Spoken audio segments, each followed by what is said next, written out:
Alright, we're going to continue onward. Turns out, when you try and play a video or a song, QuickTime stops recording. Seems like a good idea. Okay, so we're going to continue with, remember Avogadro? That one song? Maybe I didn't play it for you enough. About how Amadeo Avogadro lived in Italy, and then equal volumes of gases at the same temperature and pressure have. Remember Avogadro was trying to come up with the mole, right? And in the video we watched about the mole, he said something about the number of molecules within a specific temperature and pressure of gas. He said that they all had the same volume. And then they also have the same number of molecules. So if we've got equal volume, same temperature, same pressure, there's going to be the same number of molecules, regardless of what gas it is. It could be hydrogen, it could be nitrogen, it could be oxygen, it could be water vapor, any of those. As long as they have the same volume and they have the same temperature and pressure, they're going to contain the same number of molecules. And how many molecules? Well, if it is a very specific volume, they might have exactly 1 mole. Okay? Here's the cool thing. There is a given volume for how much a mole of a gas will take up. Okay? This is called Avogadro's principle. This is the first relationship we're going to use in describing gases. Okay, so the significance of Avogadro's principle. This means that at standard temperature and pressure, we can relate the number of molecules to the volume of a gas. At standard temperature and pressure, this is the relationship. 1 mole of gas will take up 22.4 liters, regardless of what kind of gas it is. As long as temperature is 0 degrees Celsius, or we call that 273 Kelvin, and the pressure is 1 atmosphere. We might describe it as 101.325 kPa, kilopascals. We might say it's 760 torr, 760 millimeters of mercury. It doesn't matter. All of these are equivalent.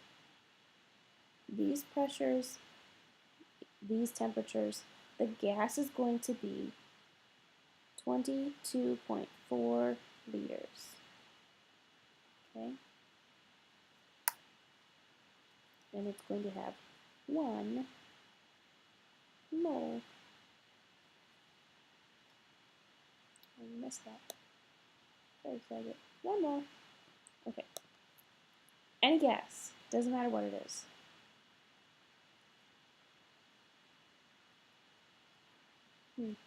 Nice animations. Alright, here's the cool part. It's on our mole map. Okay? So you're going to see that the volume of a gas at STP connects to moles using this conversion, 1 mole over 22.4 liters. So I'll show you that 1 mole, it can be 1 mole over 22.4 liters, or 22.4 liters over 1 mole. This is the molar volume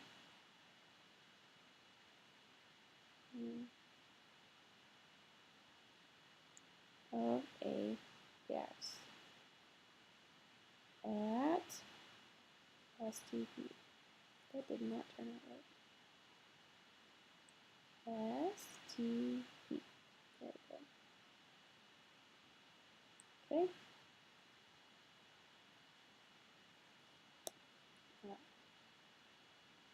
So we're going to use it just like we use molar mass and mole ratio or molarity. This is now going to allow us, instead of doing volume of a solution, we can do volume of a gas at STP. You'll see that there is a circle up here that is the volume of a gas not at STP. We'll do that in a few days. Okay? So I want to show you how you can use this molar volume of a gas. Suppose we have some reaction where we're taking sodium chloride, or we're making sodium chloride from reaction of chlorine with sodium. Well, chlorine is a gas, and sodium is a metal. So if we're going to write out a chemical equation, we can do sodium plus chlorine. And what's the formula of chlorine? I hope you remember it's diatomic. And it's forming NaCl. Okay? We have to balance it, so we see 2 chlorines, so I'll put 2 here. Now there's 2 sodiums, so we get 2 here. Okay? I am going to be reacting, it says 0.112 liters of chlorine. 0.112 liters of chlorine gas, and it is at STP. Okay? Excess sodium. That means we don't need to worry about it. We want to find out how many grams of NaCl this is going to make. So I'm going to go from volume of a gas at STP to grams of a solid. So there's my equation written out again. I've got my volume of the gas. I have my question mark for grams. I'm going to go back to my mole map really quick if I can remember this tab. If I'm going from volume of a gas to grams of another substance, I'm going to take the molar volume, mole ratio, molar mass. So all I've done is instead of doing molar mass, mole ratio, molar mass, I'm going molar volume, mole ratio, molar mass. Okay? Well,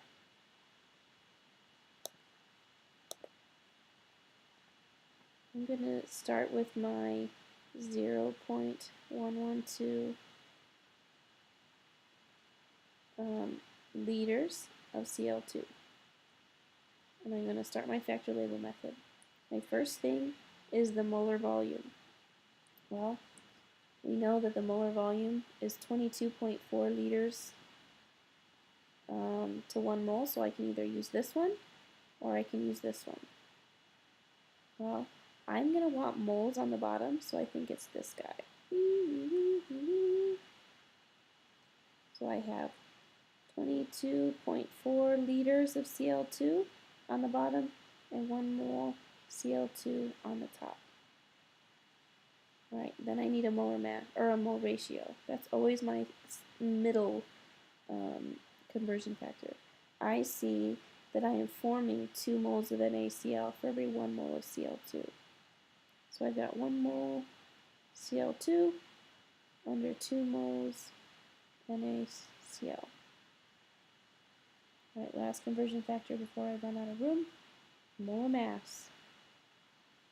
I need 1 mole NaCl, and then I need to know the molar mass of NaCl.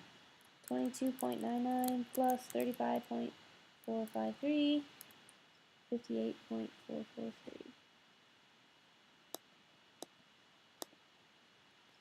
See if I can fit it. 58.443 grams NaCl. Okay. So if I do this math, hopefully all of it has been written out. You're going from mass, volume of a gas to mass of substance B. We're using molar volume. That's this one. Mole ratio. That's this one. Molar mass. That's this one. Okay. This comes from right here. So I'm going to start my stoichiometry. This is just the problem written out again. 0.112 liters. I put in my molar volume. I put in my mole ratio. I put in my molar mass. Now if I calculate it out, take a second, type it in, calculate it.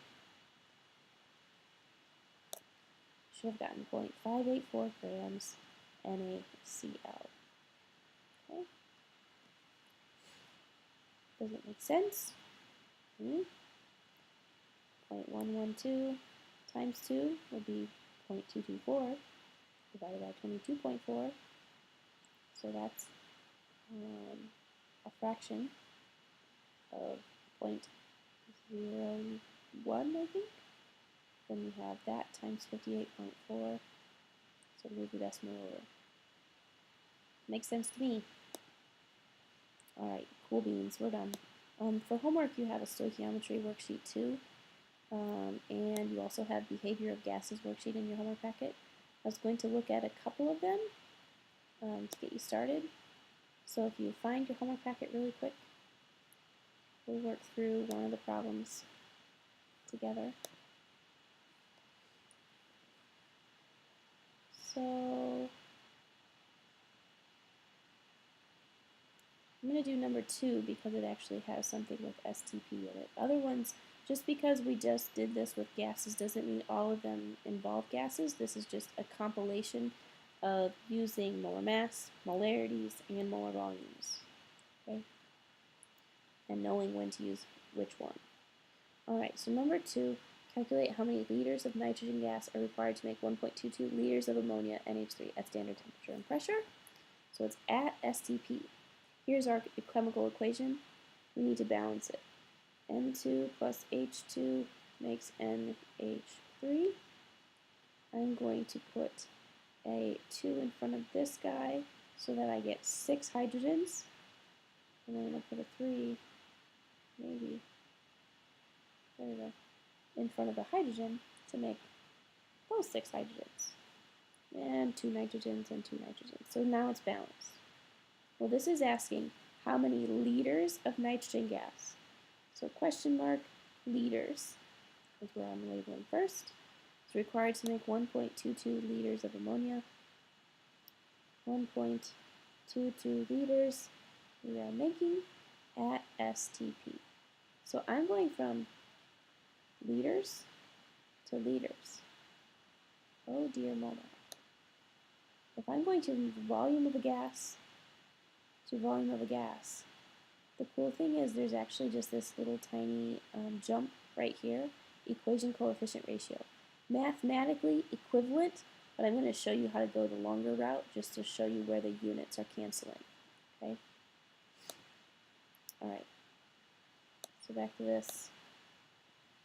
We're going to start with our move this over just a little bit. 1.22, this is not working very well.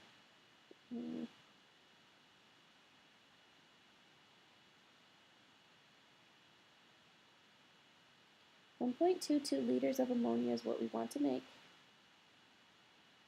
Okay. We're using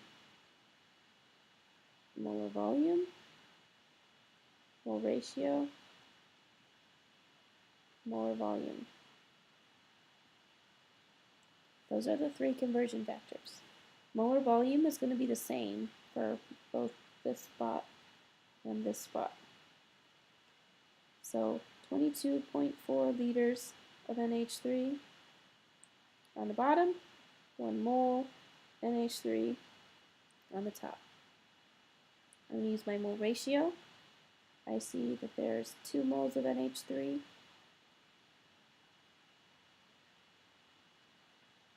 And I see there's 1 mole of N2.